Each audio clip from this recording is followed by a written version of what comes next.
et bienvenue dans la partie rigging du personnage pour le projet Prototyper son platformer.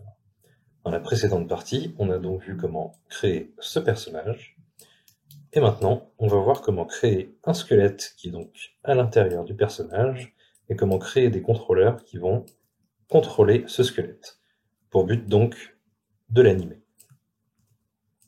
Donc là, j'ai le projet déjà créé, c'est juste pour vous montrer ce qu'on va réaliser aujourd'hui. Dans la dernière partie, on s'en était donc arrêté ici, on avait modélisé le personnage en plusieurs parties, et maintenant je vais commencer à créer donc son squelette.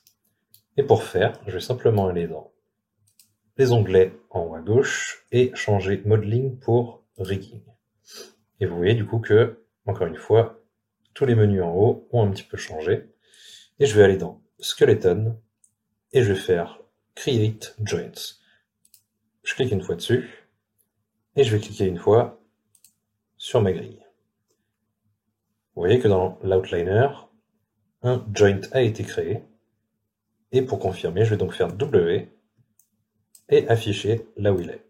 Alors on peut voir qu'il est tout petit, et pour changer ça, je vais simplement aller ici, donc en l'ayant sélectionné. Si je vais sur Radius, je clique une fois sur Radius, ça va le mettre en bleu. Et là, je vais mettre ma souris dans le viewport, je vais maintenir donc clic molette enfoncé, et je vais aller vers la droite. Et vous voyez que les valeurs augmentent et que je commence à mieux voir mon objet. Donc je vais l'augmenter un petit peu. Comme ça devrait aller. Je refais W pour pouvoir déplacer mon os, et je vais commencer à le mettre à l'intérieur du personnage. Parce que là, vous voyez que on va avoir un problème, et je vais commencer à plus voir du tout ce que je fais. Donc pour voir à travers la modélisation, je vais simplement aller ici, et vous voyez que là, donc c'est le mode normal, où on voit notre personnage comme ça, et si je clique juste à côté, vous voyez que ça m'affiche ce qu'on appelle le wireframe, ce qui est donc toutes les edges, tous les vertex, et je peux voir maintenant à travers. Maintenant, ce que je veux faire, c'est venir mettre mon os au milieu de la scène, donc comme mon personnage. Et pour faire ça, je pourrais utiliser les flèches, mais j'aurai jamais la précision que je veux. Je veux vraiment que ça se colle au milieu de la scène. Donc pour ce faire, je vais juste maintenir enfoncé la touche X, et vous voyez que l'icône au milieu de mon objet change quand je maintiens X ou pas. Et on voit aussi que l'icône là-haut, avec le petit aimant, s'active et se désactive si je laisse X enfoncé. Donc ça veut simplement dire que si je laisse ma souris dessus, par exemple, Snap to Green. Donc si je remaintiens X enfoncé, et que je prends le petit icône au milieu, et je vais venir déplacer ma souris, et vous voyez que, instantanément, il vient se coller aux différents points de la grille. Donc là, je vais juste le glisser sur le point du milieu, et je relâche X. Donc là, on a créé notre premier os. Alors je vais venir le monter un petit peu. Et je vais simplement créer un deuxième os maintenant. Donc tout en ayant mon premier joint de sélectionné, je vais faire CTRL D pour le dupliquer. Donc j'ai maintenant joint 2. Et je vais venir monter celui-là. Donc comment on va organiser un peu tout ça? On va avoir cet os-là qui sera donc le parent de tous les autres os. Celui-là, je vais le monter un petit peu au niveau des épaules, parce que je vais créer d'autres os qui vont être donc reliés à celui-là, pour partir vers les bras. Donc celui-là, je le laisse ici. Je refais encore une fois CTRL D, et celui-là, je le monte au niveau du cou, parce que celui-là va contrôler donc la tête. Maintenant, j'ai besoin des os des bras, donc je vais prendre celui-là, CTRL D, et je viens le tirer et le mettre à l'intérieur de mon épaule. Je vais refaire encore une fois CTRL D, et celui-là, je vais le mettre à l'intérieur donc de mon bras, tout simplement. Alors maintenant, il va falloir qu'on organise un peu tout ça, tous les joints qu'on a créés. en hiérarchie, donc, en gros, si j'y réfléchis bien, je veux que celui-là contrôle tous les autres. Donc celui-là, je vais le prendre, on voit que c'est joint 2, et pour faire un lien de parenté donc entre deux objets, je vais prendre celui-là, je vais maintenir clic molette, et vous voyez que je peux venir le glisser sur le premier. Si je relâche, on voit que à l'intérieur, un lien s'est créé. Donc je vais cacher la modélisation rapidement pour qu'on voit mieux. Alors pour cacher la modélisation, je peux aller sur toutes mes différentes parties. Je vais en prendre une là. Et si je maintiens Shift et que je clique sur la dernière, ça va venir me prendre toutes celles qu'il y a entre les deux. Hop. Et là, simplement pour cacher ça, je peux, dans Maya, la touche pour cacher un élément, c'est H. Donc vous voyez que même là, le texte s'est mis en noir. Si je refais H, il redevient blanc et l'objet s'affiche. Je fais H. Et là, on voit beaucoup mieux ce qu'on a fait. Donc on a créé un lien de parenté entre ces deux os. Donc j'ai mis celui-là à l'intérieur de celui-là. Et vous voyez que si je clique sur celui-là, joint 1, donc c'est celui-ci, on voit que il y a une petite barre bleue qui m'indique que, eh bien, cet os-là, il est lié à celui-là. Ma sélection, donc, se cache à l'intérieur de ça. Et là, il y a un petit plus. Si je clique une fois dessus, vous voyez que joint 2 est relié à mon joint 1.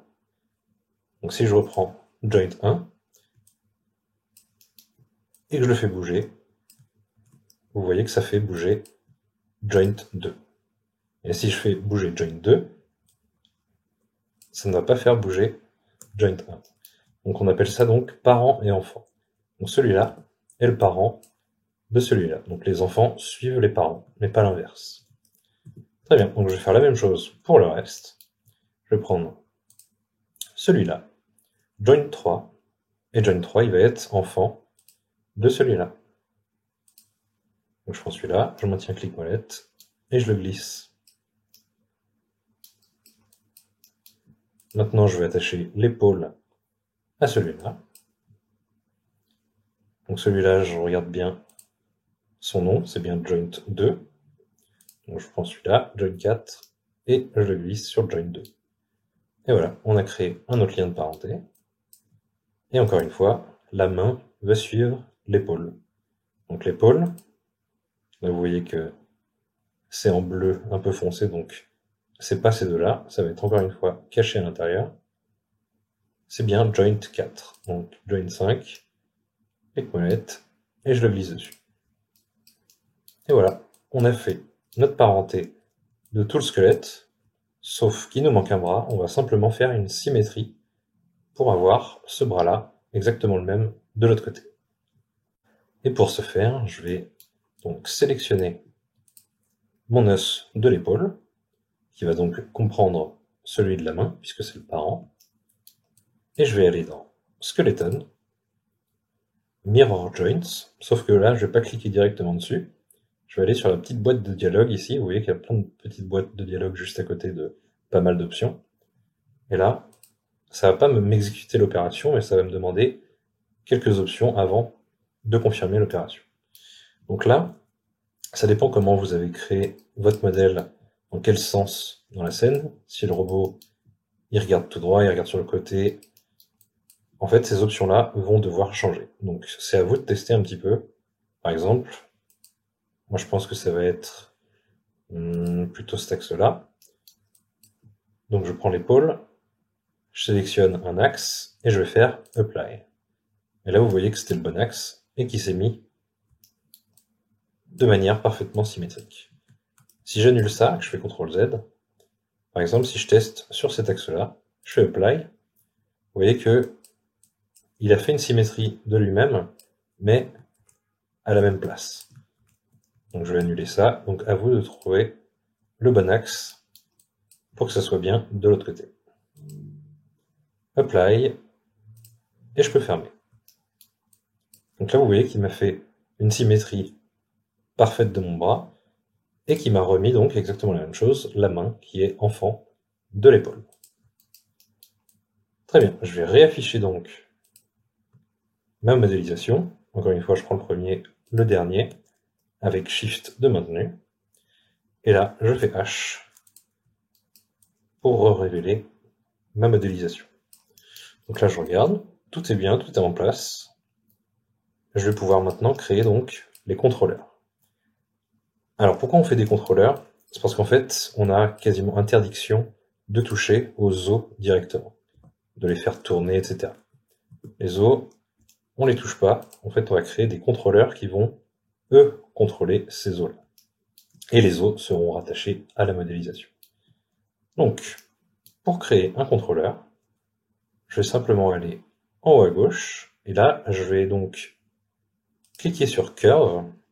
Dans la partie précédente, on était sur l'onglet Polymodeling pour créer des shapes de base. Là, je vais aller sur Curve, et je vais prendre le premier, le cercle. Vous voyez que si je clique dessus, ça me crée donc un cercle comme ça. Donc ça, c'est pas vraiment un objet avec des polygones, etc. C'est plutôt, comme son nom l'indique, une curve, où si je maintiens par exemple clic droit dessus, et que je vais sur CTRL vertex, vous voyez que là, il y a plein de petits points autour de cette curve, et si je sélectionne ces points, et que je les fais bouger, vous voyez qu'on peut venir donner une forme à notre curve. Donc c'est avec ça qu'on va faire donc des contrôleurs. Donc je repasse en mode objet, et ce contrôleur-là, je vais venir le monter au niveau de mon os.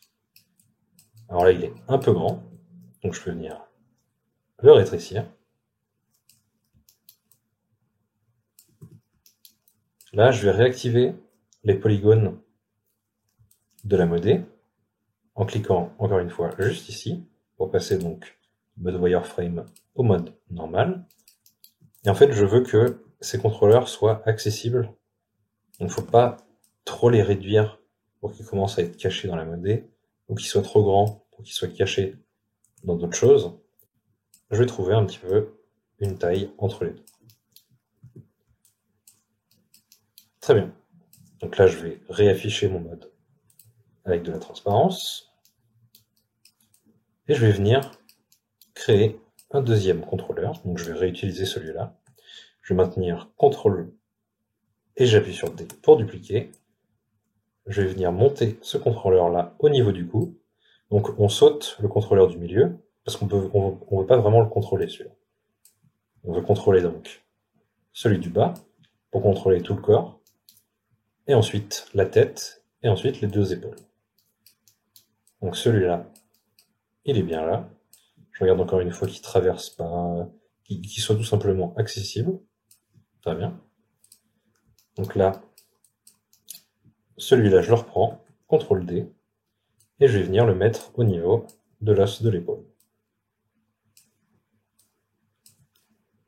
Alors là, ce que je peux faire, c'est venir le tourner pour qu'il soit dans la bonne direction et un peu plus accessible. Je vais le mettre comme ça. Je repasse en mode normal. Et je regarde. Là, je pense qu'il est un peu trop grand. Donc, je vais venir le scale un peu plus bas. Et voilà. Je repasse en mode wireframe. Et celui-là, je vais le dupliquer. Et je vais le mettre sur l'autre épaule. Alors, si vous voulez faire encore une fois cette symétrie de manière propre, vous pouvez, mais quand on commence à vouloir prototyper son jeu, il faut qu'on aille assez vite. Donc là, je me permets de faire simplement une duplication et de faire ça à l'œil. Donc, je réaffiche ce mode-là. Et là, je me dis que tout va bien. Maintenant, il va être temps donc d'organiser tout ce qu'on vient de créer, comme on a fait pour les joints. Donc, je vais recacher la modélisation. H. Et là, qu'est-ce que je veux? Je veux donc que ce contrôleur contrôle tout le reste. Donc je vais prendre mon contrôleur principal et je veux donc tout rattacher sur celui-là. Donc si je prends le coup, et que je le glisse, encore une fois, clic molette, sur mon contrôleur principal, on voit qu'il vient se cacher dans le contrôleur principal ici. Et vous voyez que si je sélectionne ce contrôleur, eh bien, ça va faire bouger celui du coup. Donc je fais la même chose avec les deux autres. Celui-là sur le 1, et l'autre épaule, la même chose. Et vous voyez que si j'ouvre ça, donc, on a tous les autres contrôleurs qui sont contrôlés par celui-là.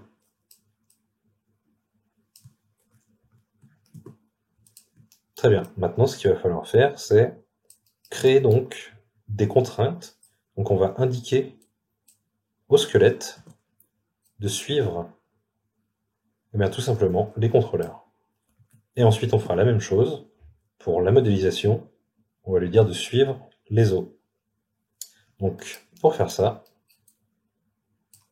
je vais prendre le contrôleur principal. Donc, Shift-clic sur le premier os. Et là, je vais aller dans les menus en haut, dans Contraintes. Et je vais faire le premier choix, donc, Parent. Et là, si je prends donc juste mon contrôleur principal, et que je commence à le tourner, vous voyez que tout le squelette suit. Pourquoi? Parce que du coup, je lui ai mis une contrainte de parenté sur cet os-là. Donc cet os est devenu enfant du contrôleur. Et comme cet os-là est le parent de tous les autres os, si je prends celui-là, eh bien évidemment tout le reste va suivre. Sauf que maintenant on a besoin de faire la même chose avec les autres contrôleurs. Donc je vais prendre le coup, le contrôleur du coup, Shift-clic sur l'os, donc toujours prendre dans cet ordre-là. Celui qui va influencer sur celui qui va être influencé. Donc, le contrôleur, Shift-clic l'os, contrainte et parent. Et la même chose sur cette épaule.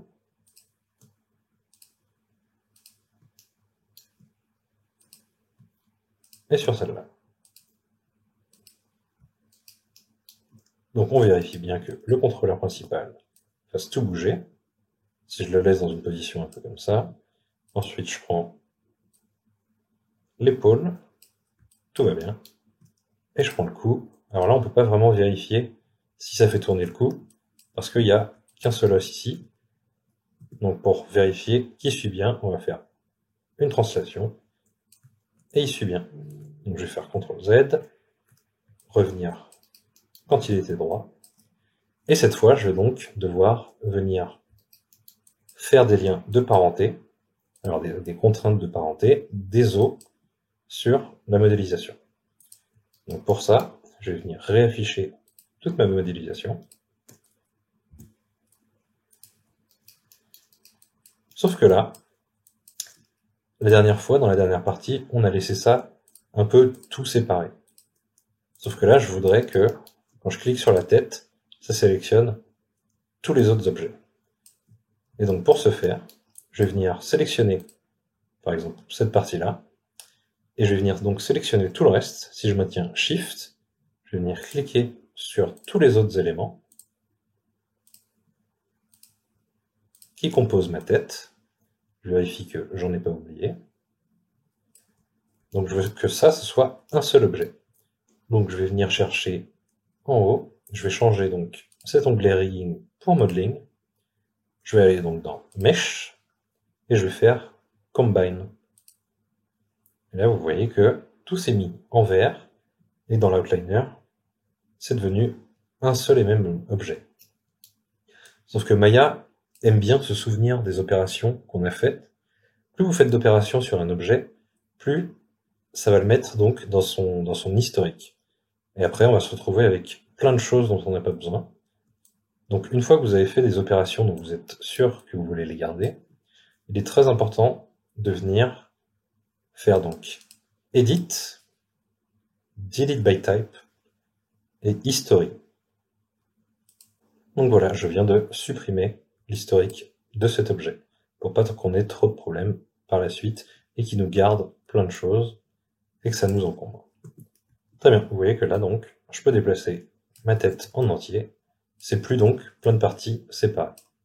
Du coup, il faut que je fasse la même chose pour le corps. Donc je vais venir prendre cette partie-là, les épaules, son petit réacteur en dessous, et son sac à dos. Et je retourne dans Mesh, Combine, et je retourne dans Edit, Delete by Type, et History. Même chose pour les bras. Donc là, les bras, j'ai envie de les isoler du reste de la modélisation des contrôleurs et du squelette. Donc pour ce faire, je clique dessus, et je vais maintenir CTRL, et je vais taper une fois sur 1 du pavé numérique. Et vous voyez que tout le reste disparaît. J'ai simplement mis cet objet en isolation. Ce qui peut se faire aussi sur ce bouton-là. Et là, je peux donc beaucoup mieux le travailler.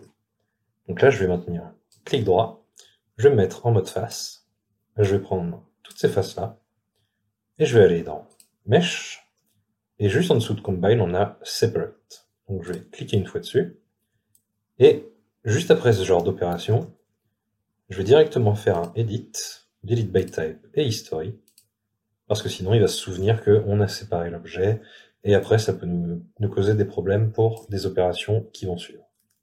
Donc là, je regarde ce qui s'est passé au niveau de ma hiérarchie. Je vois que j'ai toujours donc ces objets à l'intérieur d'un groupe, cette fois. Donc je vais prendre tout ce qu'il y a dedans, donc ce qui compose mes deux bras, et je vais simplement maintenir clic molette enfoncé et les sortir de ce groupe-là. Parce que j'ai pas envie d'avoir de groupe, je veux juste mes objets. Donc là, vous voyez cette icône, c'est un groupe, je vais simplement le sélectionner et faire supprimer. Donc là, j'ai cet objet qui compose mon bras droit. Je vais les resélectionner et je vais retourner dans Mesh et les recombiner. Et encore une fois, après ce genre d'opération, Delete by Type et History. Alors là, on va être amené tellement à répéter ce genre d'opération qu'il peut être important de vous mettre des raccourcis dans ces barres-là. Et pour ce faire, il y a un petit onglet Custom ici, et vous voyez que j'ai déjà des choses mises en raccourci. Donc pour mettre un raccourci, je vous conseille grandement par exemple de mettre Edit, Delete by Type et History en raccourci.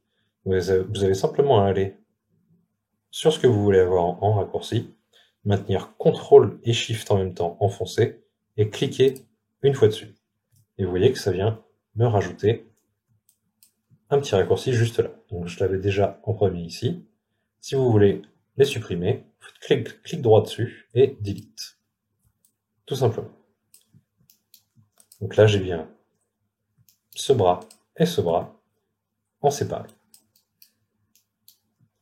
Donc je vais ressortir du mode isolé en cliquant ici ou en faisant CTRL et 1 du pavé numérique. Et là je regarde que j'ai donc bien juste ce qu'il me faut, c'est-à-dire un bras de chaque côté, en un seul objet, le corps, le sac à dos, les épaules, le petit réacteur, qui compose juste le corps, et la tête. Donc un bras, deux bras, le corps et la tête. Très bien. Du coup, je vais retourner en mode wireframe, donc en mode transparent, en cliquant ici. Et là, je vais faire la même chose qu'on a fait avec les contrôleurs et les os. Je vais donc prendre l'os principal. Je vais ensuite cliquer en maintenant Shift sur la modélisation du corps. Et je vais donc retourner dans le petit onglet Rigging. Je vais aller en haut, dans Contraintes, et je vais refaire une contrainte de parenté. Et là, normalement, si on prend le contrôleur du corps, qui est donc attaché à l'os, et l'os qui est attaché à la modélisation, si je bouge juste le contrôleur, Voilà, ça bouge aussi la modélisation. Maintenant, il faut faire la même chose pour le reste. Donc je vais prendre par exemple. Alors cet os-là, on va prendre donc l'os qui est à l'intérieur du bras. Je maintiens Shift, je clique sur le bras. Contrainte, parent. La même chose de l'autre côté.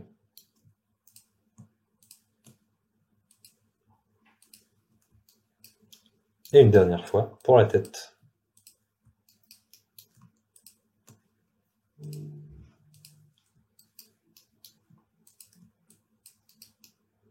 Je réaffiche tout mon objet. Et je teste, du coup, mon rig. Si je prends ce contrôleur-là, normalement, ça devrait tout faire bouger. Nickel. Là, je teste avec les épaules. Ça fait bien bouger les bras. Et un dernier test pour la tête. Je prends le contrôleur du coup. Et si je le déplace, ça fait bien bouger la tête. On a quasiment fini.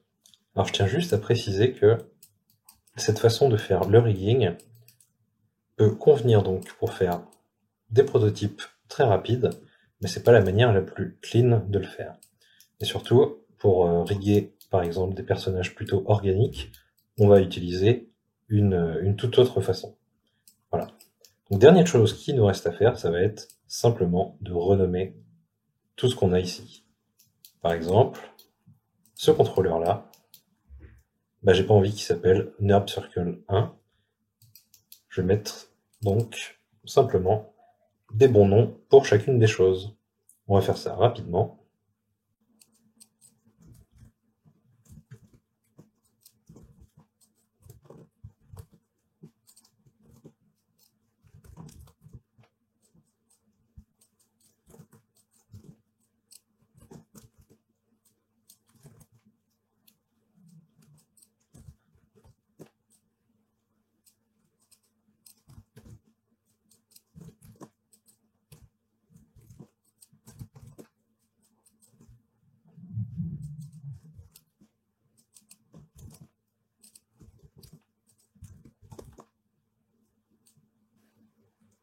Ok, on peut voir donc ici que j'ai bien renommé tous mes os, tous mes contrôleurs, et chaque partie de la modélisation. Je vous conseille grandement de faire ça, parce que sinon on commence à se perdre. Il peut y avoir beaucoup de choses dans cet outliner. Donc voilà. Ici, il nous reste deux petites choses, deux petits groupes, en fait, qui sont donc des groupes qui sont des résidus de toutes les opérations qu'on a faites juste avant. Donc je vais simplement les supprimer. On a donc nos os. On voit les petits icônes pour les os, pour les contrôleurs. Et ensuite, on a toute la modélisation.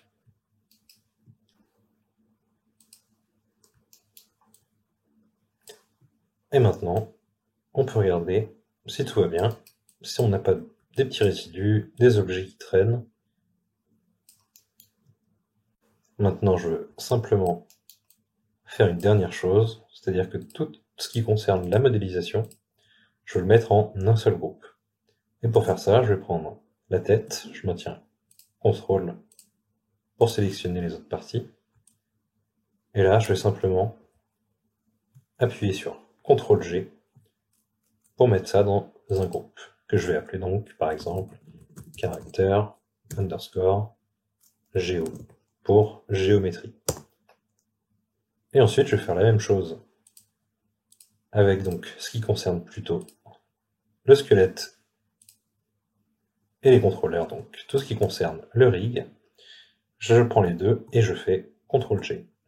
Et je renomme ça caractère rig. Et voilà, notre projet est clean. On a simplement deux groupes, une pour la modélisation et une pour le rigging. On va simplement faire du coup une toute dernière chose, c'est-à-dire qu'on va venir attribuer des couleurs différentes pour les contrôleurs, selon si c'est des contrôleurs qui sont au milieu, à droite ou à gauche. Parce qu'il y a un petit peu un code couleur qui a été mis en place, qui est un peu donc universel à tous les rigs. Et pour ce faire, donc je vais venir sélectionner par exemple ce contrôleur-là, et tout à droite, je vais aller dans Attribute Editor. Et là, donc on voit qu'on a plein de petits onglets, et en fait, je veux venir chercher donc ceux où il y a marqué Control, donc CTRL et Shape. Ensuite, ici on a donc plein de menus, et je vais venir chercher donc, si je vais les fermer d'abord, je vais venir chercher Object Display, et ensuite je vais aller sur Drawing Overrides, j'ouvre ce menu, et là je clique sur Enable Overrides, et je vais venir cliquer donc sur ce petit carré là, et je vais pouvoir, avec ce slider, venir me chercher une couleur. Donc les couleurs, ça va être au milieu, tout ce qui est donc ni à gauche ni à droite, au milieu on va venir chercher du jaune. Donc là on se balade. Hop, je vais venir donc le mettre en jaune. Pareil pour celui qui est tout en haut. Donc CTRL Shape, Drawing Overrides dans Object Display, Enable Overrides, et je vais venir chercher donc le même jaune. Ensuite, tout ce qui est, alors si on regarde notre personnage donc de derrière, tout ce qui est à gauche, ça va être bleu, tout ce qui est à droite, ça va être rouge. Donc je vais prendre celui-là, Enable Overrides, et je vais venir chercher un bleu.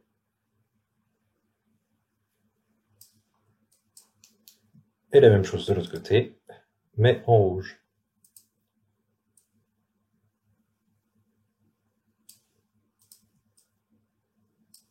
Alors pour celui-là, je vais peut-être prendre un bleu qui se voit un peu plus.